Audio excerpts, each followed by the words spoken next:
Time کے demand کے حساب سے اپنے آپ کو سنبھالے اور سنوارے، تب تو پھر وہ قوم سنور سکتی ہے اور وہ سماج سدھر سکتا ہے۔ لیکن اگر سماج کا نوجوان طبقہ، یووا پیڑھی اگر وہی راستے سے ہٹ جائے اور برباد ہو جائے تو پھر پوری قوم کا بیڑا غرق ہو جائے گا، پوری قوم ستیہ ناش ہو جائے گی، اس کا کوئی نام لینے والا نہیں ہوگا۔ اسی لیے جناب نبی کریم علیہ الصلاۃ والسلام نے خصوصی طور پر نوجوانوں کے بارے میں اور قرآن کریم میں اللہ رب العزت نے نوجوانوں کے بارے میں بار بار ذکر کیا ہے۔ انہم فتیۃ آمنوا بربہم وزدناہم ہدی۔ ہم اصحاب کہف کا قصہ سنتے ہیں۔ آج جمعہ کا دن ہے اور جمعہ کے دن لوگ سورہ کہف کی تلاوت کرتے ہیں۔ سورہ کہف میں 3 چیزیں بنیادی طور پر بیان کی گئی ہیں اور ان میں اصحاب کہف کا قصہ ہے۔ اصحاب کہف یہ کون تھے؟ اصحاب کہف یہ چند نوجوان تھے جو اس وقت کے بڑے بڑے منسٹرز اور جو بڑے بڑے رائل فیملی کے بچے تھے، ان لوگوں نے اپنے وقت کے نبی پر ایمان لایا۔ بادشاہ نے جب دیکھا، منسٹروں نے جب دیکھا کہ ہمارے گھرانے کے بچے، ہمارے یہ نوجوان طبقے کل جن کے کاندھوں پر منسٹری اور کل جن کے ہاتھوں میں اس حکومت کی باغ ڈور ہوگی، اگر یہی لوگ ہمارے باپ دادا کے دین سے ہٹ جائیں گے تو پھر تو ہمارا سماج برباد ہو جائے گا۔ ان لوگوں نے بڑے سمجھانے کی کوششیں کی، ان کو بلایا گیا، بڑے بڑے لوگوں کو بلایا گیا اور ان کے سامنے یہ باتیں رکھی گئیں، لیکن انہوں نے ان کی باتوں کو ذرہ برابر نہیں مانا۔ انہم فتیۃ آمنوا بربہم وزدناہم ہدی، کہ وہ چند نوجوان تھے جن لوگوں نے اپنے اللہ رب العزت کے اوپر ایمان لایا اور اللہ نے ان کے سامنے راستے اور کھول دیے۔ بادشاہ نے انہیں دھمکی دی کہ اگر تم لوگ اپنے باپ دادا کے دین پر نہیں آئے تو پھر یاد رکھو ہم تمہیں چند دنوں کا ٹائم دیتے ہیں، اگر پھر بھی تمہارے اندر سدھار پیدا نہیں ہوگا تو ہم تم کو جیلوں میں بند کر ڈالیں گے۔ ان لوگوں نے کہا کوئی بات نہیں ہے، آپ ہمیں جیل میں ڈال دیں یا جہاں کہیں بھی ہمیں رکھ دیں، ہمیں اللہ رب العزت کے اوپر جو یقین اور جو ایمان ہے، آپ کی دھمکیاں، آپ کی یہ حکومت اور آپ کی یہ منسٹری اور آپ کا تخت و تاج ہمیں اپنے دین سے کبھی بھی الگ نہیں کر سکے گا۔ چنانچہ وہ لوگ بازاروں میں گھومنے لگے اور جب انہیں معلوم ہو گیا کہ واقعتاً وقت کا بادشاہ ہمیں جیل میں ڈال دے گا تو وہ لوگ چلے گئے اور جانے کے بعد بازاروں میں ان کے بارے میں چرچا ہونے لگا کہ یہ جو منسٹرز کے لڑکے ہیں، آج شاہی فرمان جاری ہوا ہے کہ ان لوگوں کو جیل خانے میں بند کر دیا جائے گا۔ ان لوگوں نے کہا اچھی بات ہے، چنانچہ وہ لوگ غار میں چلے گئے اور اللہ رب العزت نے ان کو ایسی نیند سلا دی کہ وہ 300 سال تک سوتے رہے۔ میرے محترم بزرگوں اور دوستوں، لمبا قصہ ہے، میں اس کو بیان کرنا نہیں چاہتا، میں یہ بتلانا چاہتا ہوں کہ نوجوانوں کے قصے قرآن میں اور حدیث میں ایک جگہ نہیں بلکہ کئی جگہوں پر آئے ہیں، اور نوجوان اس بنیاد پر کہ اگر ان کے اندر سدھار پیدا ہو گیا تو پھر پوری قوم سدھر جائے گی۔ میرے محترم بزرگوں اور دوستوں، لیکن آج کا نوجوان، آپ لوگوں کو معلوم ہے کہ آج ہمارا نوجوان اپنے راستے سے، اپنے ڈگر سے ہٹ چکا ہے۔ آج سب سے بڑی برائی کی چیز نوجوانوں میں نشے کی چیزیں ہیں۔ آج دھڑلے سے نوجوان شراب پیتا ہے، مد کھاتا ہے، گٹکھا کھاتا ہے، چرس کھاتا ہے، بھنگ کھاتا ہے، افیون کھاتا ہے، نکوٹین کھاتا ہے، ٹیبلٹ کھاتا ہے اور نہ جانے کیسی کیسی نشہ کی چیزوں کا استعمال کرتا ہے۔ آپ کو معلوم ہے کہ نشہ یہ کتنی گندی چیز ہے۔ میرے محترم بزرگوں اور دوستوں، اللہ رب العزت نے ارشاد فرمایا انما الخمر والمیسر والانصاب والازلام رجس من عمل الشیطان فاجتنبوه لعلکم تفلحون۔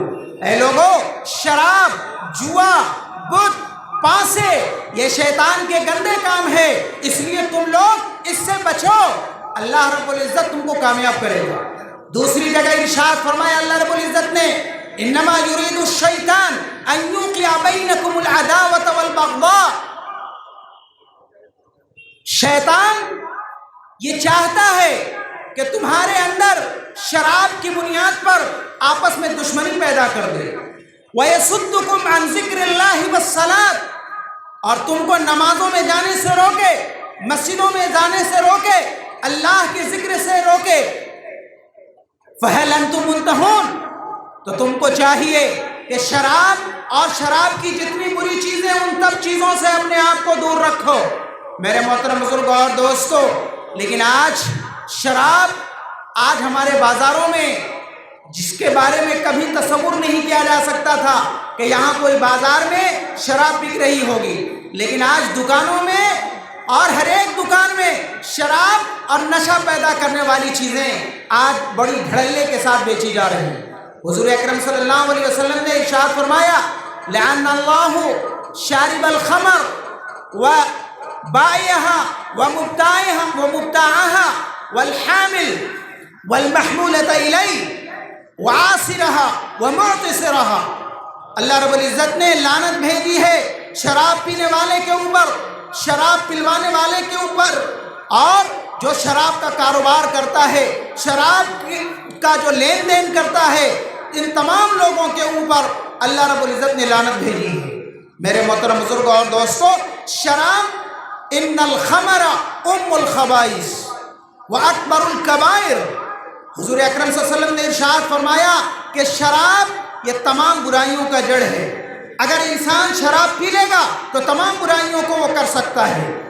نسائی شریف کی حدیث ہے کہ ایک مرتبہ ایک خوبصورت عورت نے ایک آدمی کو بلایا، اور بلانے کے بعد اس نے کہا مجھے سخت ضرورت ہے، تمہیں ہمارے مقدمے میں گواہی دینی ہے۔ وہی انسان آ گیا، آنے کے بعد جیسی ہی گھر میں گیا، اس عورت نے سارے دروازے بند کر دیے اور اس کے سامنے 3 چیزیں پیش کی۔ ایک، اپنے بچے کو پیش کیا کہ دیکھو یہ میرا بچہ ہے، تمہیں اس کو قتل کرنا ہوگا۔ دوسری، یہ شراب ہے۔ تیسری، میری عزت ہے، میری عزت سے کھلواڑ کرنا پڑے گا۔ وہ انسان تو گھبرا گیا کہ میں کیا کروں، میں تو کسی سے زنا نہیں کر سکتا، میں کسی بچے کو قتل نہیں کر سکتا، ایسے موقع پر میرے لیے سب سے آسان چیز ہے کہ میں شراب پی لوں گا۔ چنانچہ اس نے شراب پی لیا۔ شراب پینے کے بعد ایسا دھت ہوا، ایسا بے ہوش ہوا کہ شراب پینے کے بعد اس نے اس بچے کو بھی قتل کیا اور اس کے بعد اس عورت سے زنا بھی کیا۔ میرے محترم بزرگوں اور دوستو، انسان شراب پینے کے بعد اپنی عقل کو کھوتا ہے، اپنے ہوش اور اپنے حواس کو کھو دیتا ہے، اور پھر جو چاہتا ہے وہ کرتا ہے۔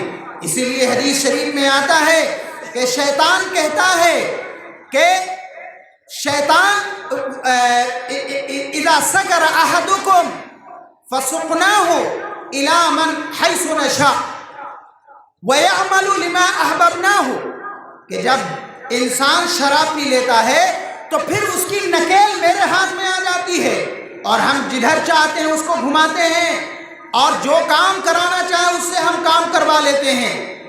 دوسری طرف حضور اکرم صلی اللہ علیہ وسلم نے حدیث میں ارشاد فرمایا کہ اذا شرب احدکم فیقع علی امہ وعمہ وعمتہ وخالتہ، جب انسان شراب پی لیتا ہے تو پھر اپنی ماں سے بھی زنا کر بیٹھتا، اپنی پھوپھی سے بھی زنا کر بیٹھتا، اپنی خالہ سے بھی زنا کر بیٹھتا ہے۔ میرے محترم بزرگوں اور دوستو، شراب پتہ چلا کہ تمام برائیوں کا جڑ شراب ہے۔ شراب پی لینے کے بعد انسان نہ اپنی ماں، نہ اپنی پھوپھی، نہ اپنی خالہ، نہ اپنی بہن، نہ اپنی بیٹی، اور نہ اپنے تمام رشتہ دار اور چاہے دوسری عورتیں ہوں، پرایا کی عورتوں ہوں، کسی کے درمیان کوئی تمیز نہیں کرتا ہے۔ میرے محترم بزرگوں اور دوستو، آج سڑکوں پر یہ ٹریفک کے جتنے بھی یہ گاڑیاں ایکسیڈنٹ کر رہی ہیں اور لوگ مر رہے ہیں، آج جیلوں میں لوگ بند ہو رہے ہیں، آج بہت ساری بیماریوں میں مبتلا ہو کر کے ہاسپٹل میں ہیں۔ ایک جرمن ڈاکٹر نے کہا کہ سنو، اگر تم نے شراب کی دکانوں کو 50% بند کر دیا تو میں گارنٹی دیتا ہوں کہ آج ٹریفک کے جتنے بھی حادثات ہو رہے ہیں، جتنے ایکسیڈنٹ ہو رہے ہیں، 50% ایکسیڈنٹ کم ہو جائیں گے۔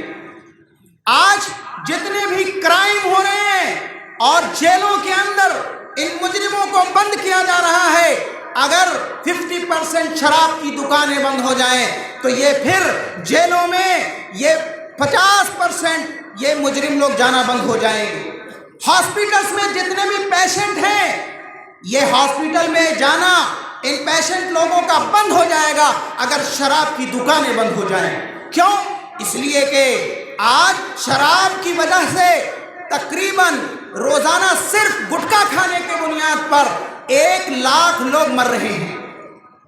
شراب کے نشے کے شکار تقریباً 1 ارب لوگ ہیں اور ہر سال 1 لاکھ لوگ مر رہے ہیں۔ میرے محترم بزرگوں اور دوستوں، تو شراب پینے کی بنیاد پر نہ صرف مذہبی بلکہ دینی، اخلاقی، سماجی اور خود فزیکلی اور طبی ہر ایک اعتبار سے نقصان ہے۔ اس لیے میرے محترم بزرگوں اور دوستو، ہمیں شراب اور شراب کے نام پر بیچی جانے والی جتنی بھی چیزیں ہیں ان کا بائیکاٹ کرنا چاہیے۔ ہمارے نوجوانوں کو ان سے روکنا چاہیے، ہماری سماج اور ہماری سوسائٹی میں سدھار پیدا کرنا چاہیے، سماج کا سنسکار کرنا چاہیے، اور ان نوجوانوں کو ان شراب کے اڈوں سے اور ان گٹکوں سے اور ٹیبلٹ سے، چرس سے، بھانگ سے، افیم سے، نکوٹین سے اور اس جیسی جتنی بھی چیزیں ہیں، ان تمام چیزوں سے باز رہنا چاہیے۔ تبھی جا کر کے ہمارے سماج میں، ہمارے سوسائٹی میں امن اور شانتی پیدا ہوگا۔ میرے محترم بزرگوں اور دوستو، یہ ہمیں اللہ رب العزت نے جسم دیا ہے، 2 ہاتھ دیے ہیں، 2 پاؤں دیے ہیں، 2 آنکھیں دی ہیں، بات کرنے کے لیے زبان دیا ہے، سوچنے اور سمجھنے کے لیے اللہ نے ہمیں عقل دی ہے۔ ظاہر سی بات ہے کہ ان تمام چیزوں کی حفاظت یہ ہماری ذمہ داری ہے۔ کیوں؟ اس لیے کہ یہ ہمارے ہاتھ، یہ پاؤں اور یہ ہمارا دل اور یہ پھیپھڑے اور یہ گردے اور یہ ہماری عقل، یہ اللہ کی امانتیں ہیں۔ ہمیں اجازت نہیں ہے کہ ہم اس میں تصرف کر سکیں۔ اللہ کی جو امانت ہے، اس امانت کی حفاظت کی ذمہ داری ہماری ہے۔ لہذا ہم اگر اپنے شراب کے ذریعے سے، گٹکے کے ذریعے سے اور دوسری ہلاک کرنے والی اور برباد کرنے والی چیزوں کے استعمال کے ذریعے سے اگر ہم اپنے عقل کو برباد کر رہے، ہاتھ پاؤں کو برباد کر رہے، اپنے آنکھ کو برباد کر رہے، اپنے منہ کو برباد کر رہے، اپنے کان کو برباد کر رہے، تو کل اللہ تبارک و تعالیٰ کے ہاں یہ حساب اور کتاب دینا پڑے گا۔ کیوں؟ اس لیے کہ امانت کی حفاظت کی ذمہ داری اللہ رب العزت نے ہمارے اوپر یہ عائد کی ہے۔ میرے محترم بزرگوں اور دوستو، اس لیے ہمیں آگے بڑھ کر کے اور خود ہمارے نوجوانوں کو اس کام میں آگے بڑھ کر کے، اس مشن میں آگے بڑھ کر کے زیادہ سے زیادہ حصہ لینا چاہیے، اور شیطان کے بہکاوے سے اور اس شیطانی کاموں سے اپنے آپ کو بھی، اپنے سماج کو بھی، اپنے گھر والوں کو بھی، اپنے رشتہ داروں کو بھی اور اپنے آس پاس اور پڑوس کے لوگوں کو بھی، سب لوگوں کو اس سے دور رکھنے کے ایک مہم چلانی چاہیے۔ ورنہ آج کا یہ نوجوان یہ بگڑ گیا تو یاد رکھیے، ہمارے گھر میں بھی امن اور شانتی نہیں ہوگی، ہمارے بازاروں میں بھی امن اور شانتی نہیں ہوگی، ہمارے محلے میں، ہمارے سماج میں اور سوسائٹی میں بھی امن اور شانتی نہیں ہوگی۔ میرے محترم بزرگوں اور دوستو، لاکھوں اور کروڑوں کی بلڈنگیں بنا لیں، ہمارے پاس مرسیڈیز گاڑیاں آ جائیں اور ہمارے پاکٹ میں زیادہ سے زیادہ پیسے آ جائیں،